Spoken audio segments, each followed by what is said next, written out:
Welcome back, everybody. Today we're diving into one of the foundational concepts in JavaScript, conditional statements.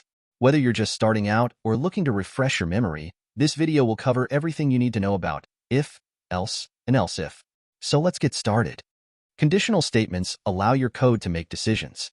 It's like giving your program a brain, so it can respond differently based on the conditions you specify. The most common types of conditional statements in JavaScript are if, else, and else if. Let's start with the if statement. This is the simplest form of conditional statement. Let age, let's say 21, if age is greater than or equal to 18. We have already talked about comparison operators. If the value of age is 18 or more, let's print a message, console.log, you are an adult. As you can see, the message you are an adult is printed on console. But what if you want to provide an alternative action if the condition isn't met? That's where else statement comes in.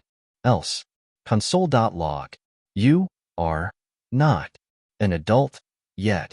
Here, if the age is less than 18, the code inside the else block will run instead. Let's change the age to 16. Let's check the results. You are not an adult. And what if you have more than two possible outcomes? That's when you'll use else if statement. Here's another example. Let's declare a variable score. Set it to 85. If score is greater than or equal to 90. Console.log, excellent. Else if score is greater than or equal to 80.